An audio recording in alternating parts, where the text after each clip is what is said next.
Hi everybody, this is Saito. I hope you enjoyed my first intro to my Atlantica commentaries. Yeah, I was the one who actually created that one, and I know it's not really perfect, but it's my first work, so try to bear it. I would also like to take this opportunity to apologize that I wasn't really able to catch any replays this last month, and that's because my laptop is getting old and doesn't seem to like the idea of making any serious high resolution replays without making it look like a set of screenshots. But I have found a partner who will make those replays for me and send them, and that's why I would like to also thank to my friend Toms from Argos server who will do this replay job for me in high resolution.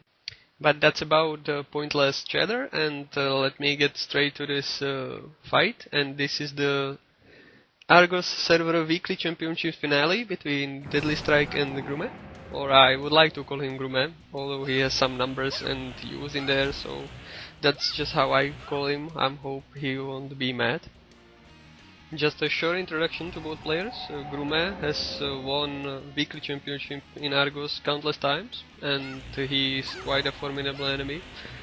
And what I like about him is that he plays this style I like to call the Cannoneer of Bladezz, and that is the sword main with Cannoneer and Princess, which can inflict a considerable amount of damage if your main is ranged and positioned in second row, because of the damage that bomb attack and weapon rend Crimson Chaos Edge is capable of.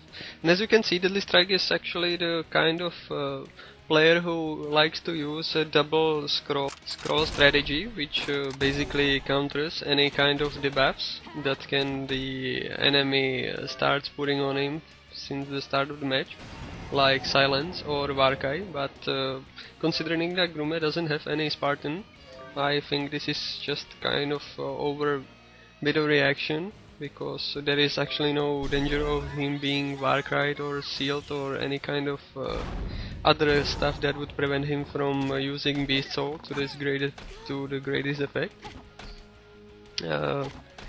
Just wanted to mention that Cannoneer of Bladezz strategy is actually even more useful and deadly against an opponent that doesn't have any oracle or any kind of a healer, and just is concerning his healing on one princess, which let's face it, doesn't heal that much per turn, and can be easily sealed or silenced while not being able to heal.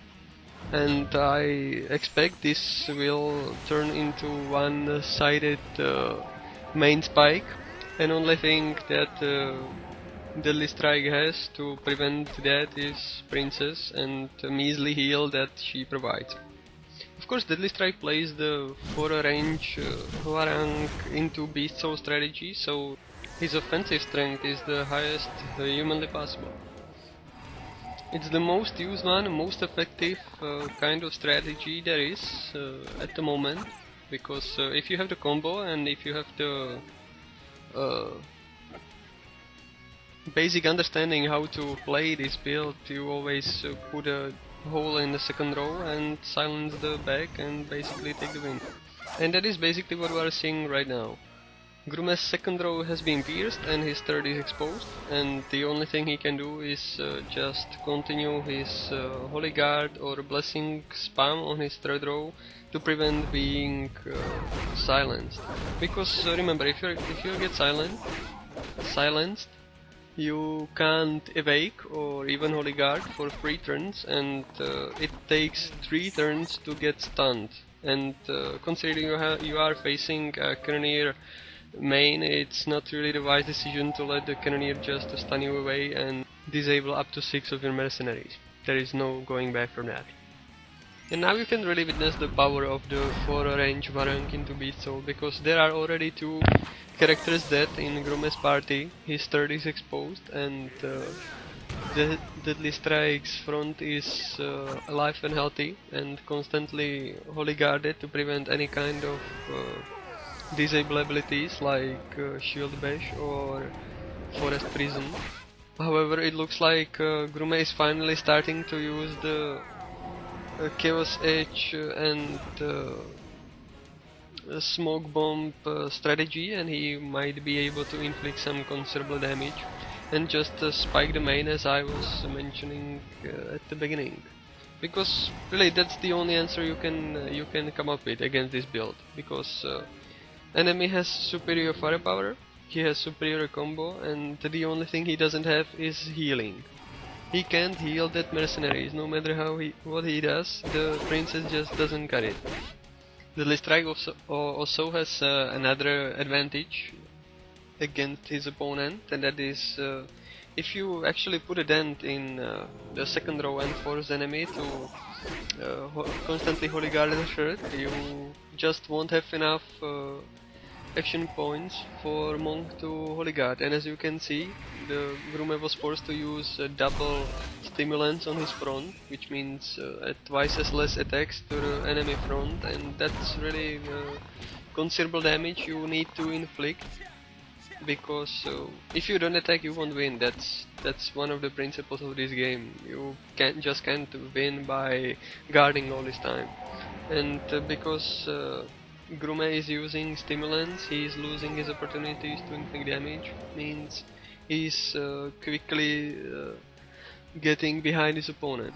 And it looks like Grume finally realized how far behind he is and starts to spike the main character, and really he should have done this from the start, because like I said, princess can't handle healing like that. And he also starts to use the bomb attack strategy. This is the correct answer. You just spike the main and let him die. However, this might be just too far in the game to actually start spiking, because he is already far behind.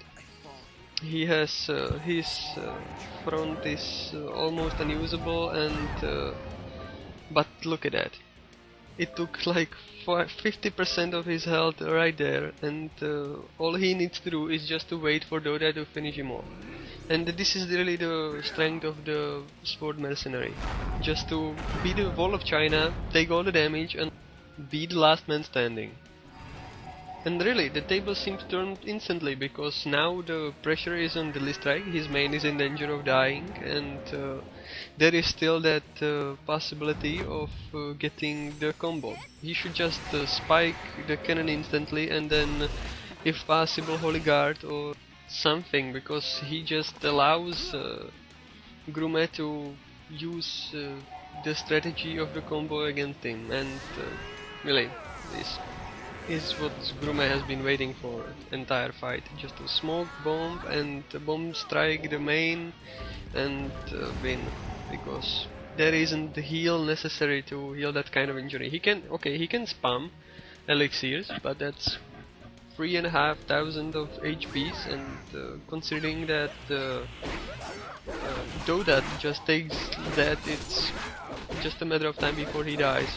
And yeah, and Groom is gonna win. And really, it's just dark. DeadlyStrike is just to blame, because he should have just holy guarded when he had a chance, not allowing himself to get so spiked. So here you can see the power of the Cannon Blades strategy against the QuatroRangeHwarang into Beast Soul. Hope you like it. Hope you enjoyed, learned something, and I will hope you will just tune to me next time as well. So, see you guys. And once again, big thanks to Toms, who actually sent me this replay. Thanks a lot, buddy.